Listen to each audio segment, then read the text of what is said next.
अस्सलाम वालेकुम, कैसे हाल हैं जी। आज हम एंटर हो चुके हैं जर्मनी में और जर्मनी का मौसम बहुत अच्छा है आज का, क्योंकि धूप निकली है इधर 7 बजे। ये नई पार्किंग है, तकरीबन 6-7 महीने हुए इसे। तो वो इधर पेट्रोल स्टेशन तो नहीं है, लेकिन सिस्टम अच्छा है इधर। गाड़ी हमारी इस तरफ खड़ी हुई है और आज हम बात करेंगे। काफ़ी लोगों ने पूछा था कि भाई सभी गाड़ी लोकल में चलती हैं या इंटरनेशनल चलती हैं, कितनी चलती है और किस किस कंट्री की चलती है। तो 5-10 मिनट की वीडियो में बनाता हूँ आज। गाड़ी चेक करता हूँ पहले। इस टायर में थोड़ी हवा अब भी कम लग रही है मुझे, बाकी तो सही है। अंदर से देखता हूँ मैं एक बार अपना माल सिक्योर है या नहीं है, क्योंकि इसको देखना पड़ रहा मुझे। एक बार तो मैंने वैसे चेक कर लिया, देखा कैसे बैंड हो रहा थोड़ा बीच में से। देखने में तो लग रहा है कि हमारा माल सिक्योर है फ़िलहाल। ऊपर चलता हूँ मैं थोड़ा। ये बत्ता गिर गया ऊपर से, चलो इसका तो कोई नहीं है। बाकी सारी बेल्टें हमारी टाइट हैं, मैंने इसीलिए 10 बेल्ट लगाई हैं, क्योंकि इस माल पे क्रॉस नहीं लग सकता बिना किसी पैलेट या बिना किसी चीज़ के आगे। और गैप देख रहे हो, अगर ये हल्का सा बिगड़ेगा तो एकदम हिट करेगा उसको आगे फ्रंट पे। तो इसीलिए मैंने एक ये लगाई है नीचे और एक उस तरफ लगाई है। इन फ्यूचर कभी अगर मुझे ऐसा करना पड़ेगा तो मैं 3 बेल्ट नीचे मारा करूँगा, ऐसी 3 या 4, क्योंकि इससे जो है ना थोड़ा मजबूती ज़्यादा हो जाती है। बाकी ऊपर मैंने लगाई हुई है, सब कुछ सही है। चलते हैं बाहर, गाड़ी में बैठते हैं। सूरज आज सवेरा ही निकल गया, मौसम अच्छा हो रहा है बहुत। जर्मनी की गाड़ी खड़ी हुई है ज़्यादातर, बस वही 45 मिनट वाला रेस्ट लेके सब निकल जाएंगी। मेरा भी आधे घंटे का रेस्ट बच रहा है, क्योंकि 15 का मेरा ऑलरेडी हो चुका है जहाँ पे मैंने डीजल डलाया था बेल्जियम में। अभी आधा घंटे का और है। मैं मैगी बनाता हूँ, फिर आपसे मिलते हैं। मैगी बनाने के बाद तो चलने वाली बात, जो मेन बात थी हमारी आज, वो मैं करूँगा रुक के कहीं, क्योंकि मेरे पास सफ़र पड़ा हुआ है 244 किलोमीटर और तकरीबन 200 किलोमीटर मैं चलूँगा, 200 या पौने 200 किलोमीटर। गाड़ी मेरी कल खाली होगी। मक्खी स्पेन से परेशान कर रही है मुझे। तो मिलते हैं 200 किलोमीटर चलने के बाद।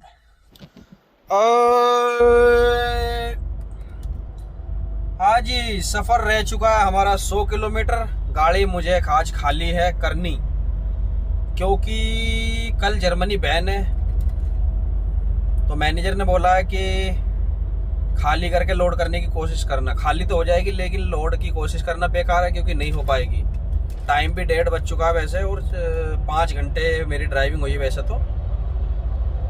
लेकिन ये पता नहीं वो कितना टाइम ले लें उधर, क्योंकि हमारा ट्रिप जर्मनी का ही है अगला, वाया कैसल। जो कैसल सिटी है उधर हमारी कंपनी है, उधर थोड़ा मेरी गाड़ी में काम होना है। पार्किंग हीटर काम नहीं कर रहा है, रात को ठंड लगती है बहुत। इसका वाटर पाइप जो है ना वो लीकेज है कहीं से। तो मैनेजर भी इसलिए जल्दी कर रहा है क्योंकि कल गाड़ी लोड नहीं होगी। कल है जर्मनी बैन। तो कोशिश करेंगे, अगर होता है ठीक है, नहीं तो फिर अपना यहीं कहीं आराम करेंगे, फिर मंडे में लोड करेंगे। दूसरी बात यह है, जिस टॉपिक पर मैं बात करनी थी, कई भाइयों ने हमसे पूछा था कि भाई गाड़ी कहाँ कहाँ की है और कहाँ कहाँ चलती है। तो गाड़ी कहीं की भी हो, चलती है इंटरनेशनल। जो ज़्यादातर बंदे आते हैं ना लोकल वाले, ये इंटरनेशनल चलने वाले, ख़ास तौर से एशियन बंदे, चाहे वो लिथुआनिया में हो, लातविया में हो, या पोलैंड में हो, या फिर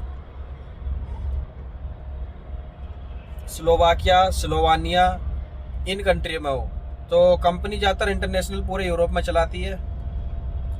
हाँ, कुछ कंपनियों के अलग अलग रूट होते हैं, किसी का जर्मन से स्पेन फिक्स होता है, किसी का कहीं से कहीं, किसी को सब जगह चलना पड़ता है। और क्रोएशिया में जो है बंदे बहुत कम आते हैं एज इंटरनेशनल, वो लोकल में ही चलते हैं क्रोएशिया में।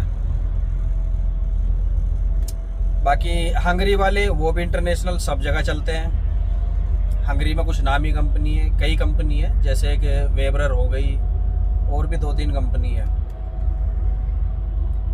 तो ये था। प्लस एक भाई साहब ने पूछा था आटा मिलता है, भाई आटा मिल जाता है इधर। आशीर्वाद आटा इंडिया का, इंडिया पाकिस्तान अपना एशियन सामान बहुत मिलता है, बस मार्केट अपने को देखनी पड़ती है कि हमारे रूट पर है या नहीं है।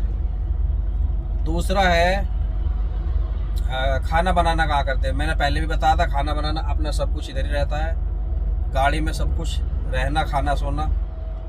पार्किंगों में हम रुकते हैं, बड़ी बड़ी पार्किंग होती है ऐसी, जैसे ये हाईवे हैं तो गवर्नमेंट जो है साइड में इनके पार्किंग बनाती है।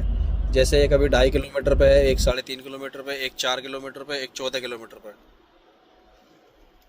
ये हमारा टैबलेट बता देता है सब कुछ, पार्किंग कहाँ है, किस जगह है।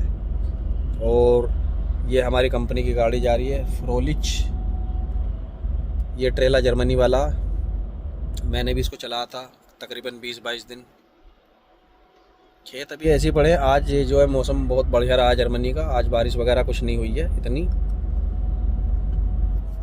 तो ये था, कहीं की भी गाड़ी हो चलना इंटरनेशनली है। कुछ कंपनी में बंदे हैं जर्मनी वालियों में जो काफ़ी पुराने हो चुके हैं, उनके पास लाइसेंस है और वो लैंग्वेज भी उनके पास है। जर्मनी में ज़्यादातर जो है लैंग्वेज का बहुत इशू है। लैंग्वेज जैसे जर्मनी, नीदरलैंड, बेल्जियम, ऑस्ट्रिया, कुछ चाहिए इनकी जो लैंग्वेज है, तो उनको ज़्यादातर लोकल मिल जाता है। ऐसा समझो जैसे सुबह को 5 बजे गए, 5 बजे तक वापसी आ गए फिर, तो ये हिसाब किताब रहता है। बाकी नहीं तो नॉर्मली सबको अदर कंट्री चलना ही पड़ता है। जैसे मैं अब यहाँ से लोड लेके गया था, तकरीबन 27 तारीख को लेके गया था मैं, नहीं 27 में मैंने उधर से लोड की थी। 22 को या ये पता नहीं, मैं कि शायद पिछले हफ्ता, पिछला वीकेंड मैंने उधर गुजारा। यहाँ से करने के बाद तकरीबन 10 दिन में मैं इधर आया हूँ जर्मनी में। 8-9 दिन हो गए मुझे वैसे भी।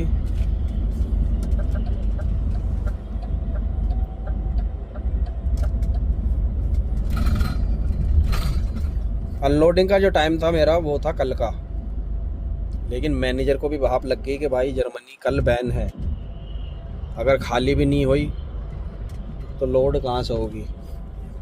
तो मैनेजर बोल रहे कि हमारी जो सर्विस है वो हम अरेंज करेंगे फ्रोलिच में, क्योंकि वहीं हमारी कंपनी है, वर्कशॉप भी बड़ी उधर ही है। तो मुझे नहीं लगता कि भी लोड हो जाएगी गाड़ी, क्योंकि उन पे भी तो डिपेंड करता है अनलोड और लोड करने वालों पर, कंपनी में कितना टाइम लग जाए, क्या प्रोसीजर उधर का।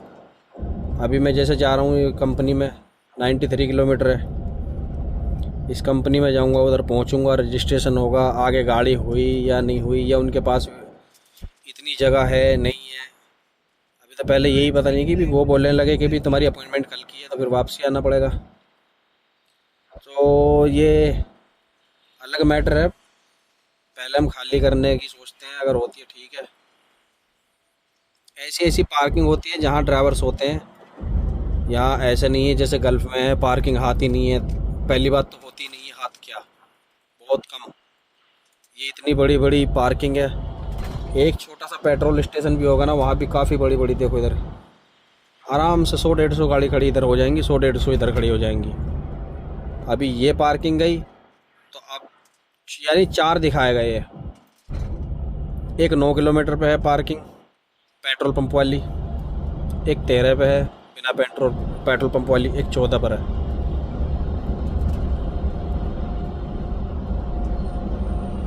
गाड़ी खुद ही रुक गई, खुद रुक गई, क्योंकि मैंने इस टाइम डिस्टेंस सेंसर ऑन किए हुए हैं। तो इसका फ़ायदा ये होता है, जैसे हम डाउन जाते हैं ना, तो आगे वाली गाड़ी के हिसाब से चलती है गाड़ी।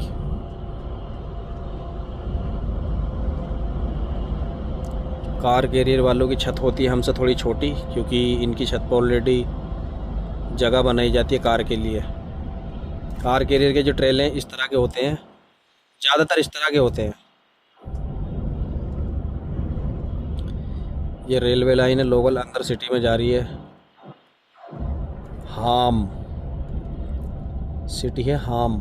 अभी ये A2 है, वो काफ़ी लंबा रूट है, बहुत लंबा, कई 100 किलोमीटर का, लेकिन मुझे 59 किलोमीटर चलना है अभी इस पर। उसके बाद 33 पे चलूँगा मैं, 30-35 किलोमीटर, और 8-10 किलोमीटर फिर मुझे अंदर चलना है गांव में कंपनी, वहाँ खाली करूँगा। ट्रेला भी मेरा टेढ़ा हुआ जा रहा बिल्कुल, मैं सोच रहा हूँ उसे खाली कर ही दूँ।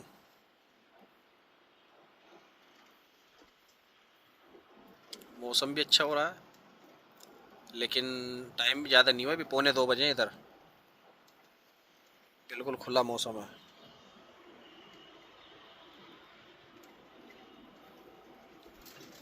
तो जो नॉर्मली बात थी वो मैंने बता दिया आपको, चलना सभी को पड़ता है।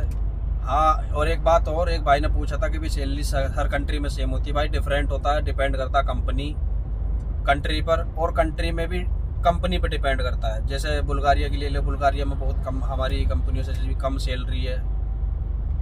क्रोएशिया में भी कम सैलरी है हमारे मुकाबले। और मुझे हंगरी के मिले, हंगरी के भी हमसे बहुत कम थे। हंगरी में हालांकि है 2-4 कंपनी ऐसी बढ़िया जो बिल्कुल सेम दे रही है, लिथुआनिया के जैसी।